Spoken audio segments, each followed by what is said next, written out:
On and what's kind of the schedule this week? Well, preparation has gone well. These guys have done a really nice job. They've had finals this week. We've had practice in between, morning tests, evening tests, and they really handled it well. And still come in and watching tape, whether it's here or at home. So as far as how practice has looked and what they've been able to do, they've done a nice job. And lifting and running's been in there as well. So a lot of these guys' plates, they've handled it well. Tomorrow we have a handful of guys that have finals, so most guys are done. And we'll have a walkthrough, and then we get down there on Saturday. We go back through kind of our normal Tuesday, Wednesday, Thursday practice, Friday before the game. You know at this point if anybody's not going to be able to make the trip? No. Don't know, or nobody's. Don't know until we Okay. make the trip. Okay. Yeah. How's it different getting ready for a game that's before Christmas versus last year? You had one about a week after Christmas. Does it feel more rushed? Does it feel different? It feels more rushed because of recruiting. Also, that factors in there as well.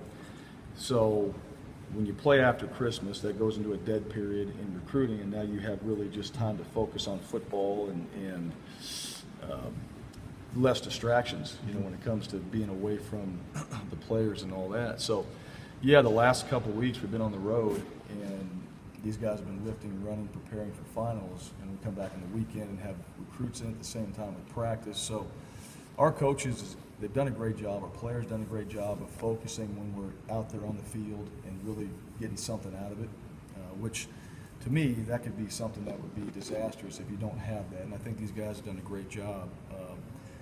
Playing in this game before Christmas, that's a benefit too. You get to play in it. You get to also be home for Christmas. These guys get a little bit more time. They're coming back off, and that helps them in their recovery before we get started in January. On a distraction thing, looks like your schedule, you're going to have most of your events in the morning as far as the zoo and that kind of stuff, and practice later in the day. Right. How do you approach a bowl and want these guys to have fun? And obviously a couple of years ago there were some players that had some problems here, but how do you kind of want them to have fun, and then how do you make sure that they're focused, and how hard is that, and all their families hanging around the hotel and that kind of stuff? Yeah, we just talked about that, and that's part of it. You can't have that go away by any means, and we don't want that. What we ask is when we meet in the morning, we're focused.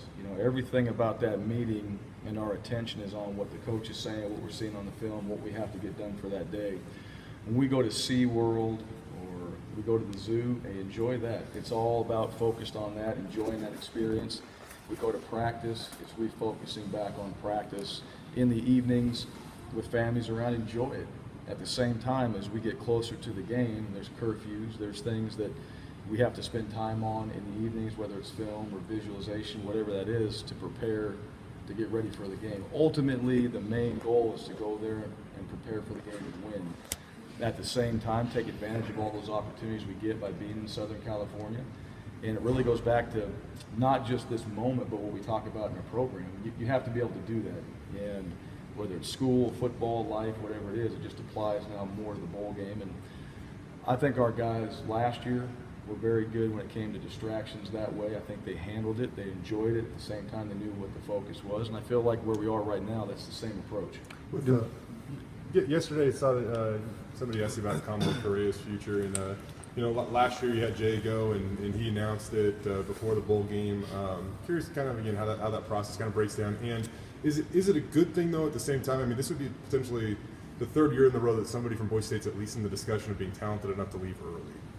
Yeah, well, I think from that standpoint, let me answer it this way. I don't know. That's the one thing. And for you guys, that hasn't been even kind of a focus for any one of us, players, coaches, about who's leaving. We're focused on Northern Illinois. That's all we can spend our time on.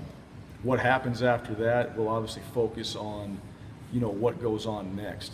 And, we have guys that have to get surgeries, prepare for spring. We have guys that might be thinking potentially the NFL. And so, to me, all those things, that's the distractions that we can control, and we don't talk about that. We'll figure that out when it's over.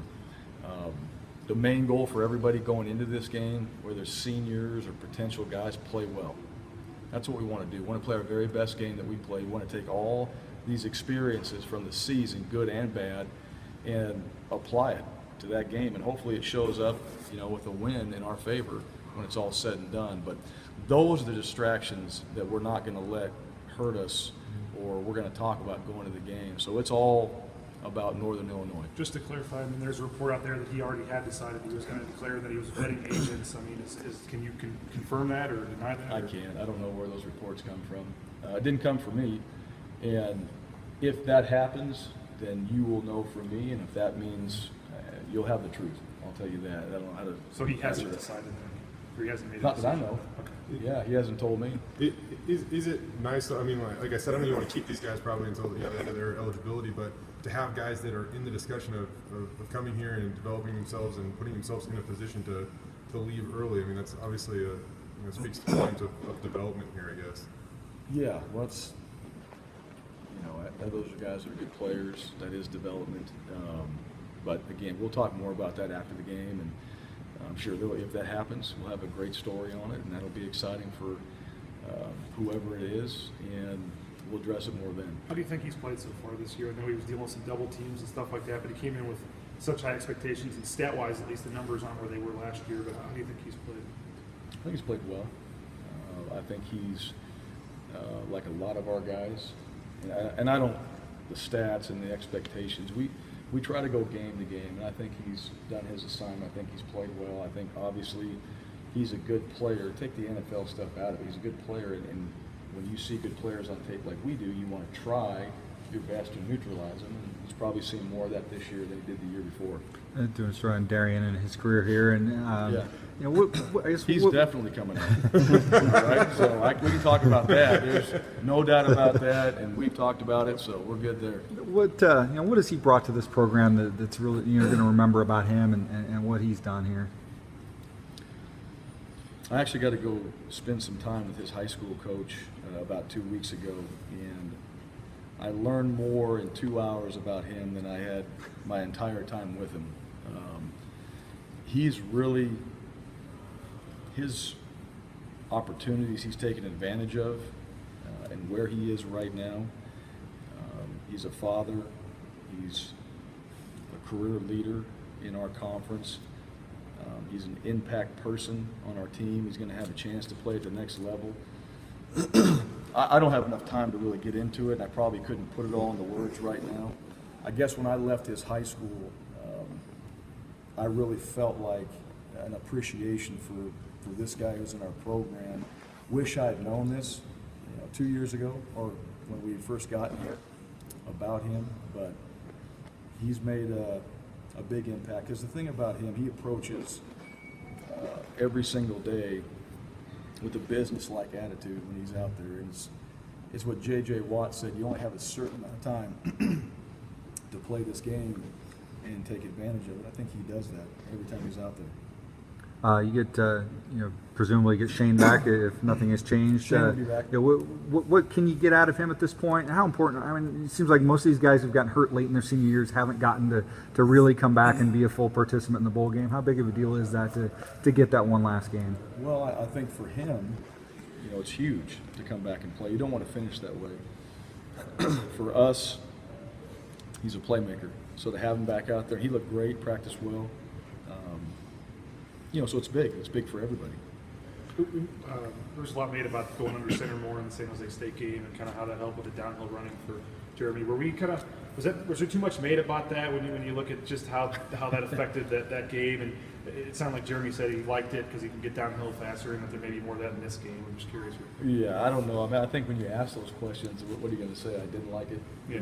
That to me is every game's different. We game plan and we're going to be under center. It's not so much a philosophical change. It's just, hey, this game, these look better, and we want to do it this way. So we're trying to change some things up game to game. I guess I'm wondering more just the effect that it had was that you got running the ball. Well, was in that game, yeah, in that game it did. I don't know if it was necessary. We could have done it from the gun too.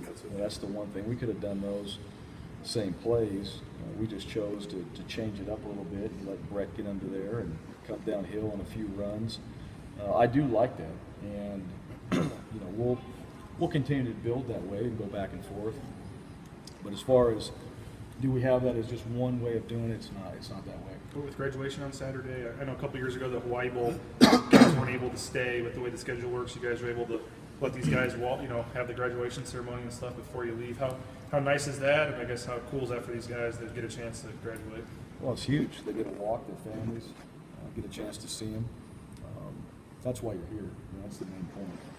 And we obviously worked our schedule and travel time around that so they could be there to walk. And we've got 17 of our 20 guys have graduated. So that to me is something we're very proud of. Guys have played, but they're finishing school and doing what they came here to do. Looking at the film, what have you seen so far at Northern? You've had a couple weeks to digest it. What do they bring to the table? They're big. They're big up front on the offensive line. They're big at tight end.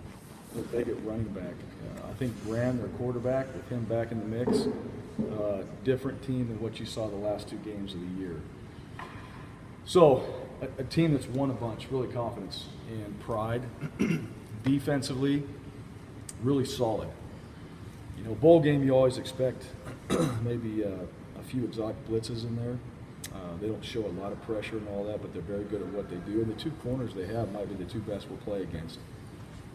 They're well coached. And I don't know their coaching staff. That's what I see on film. I just see a bunch of guys that expect to win. I see a bunch of guys that have played in a lot of conference championships. They hadn't lost in November in like 6 years. It was something like that.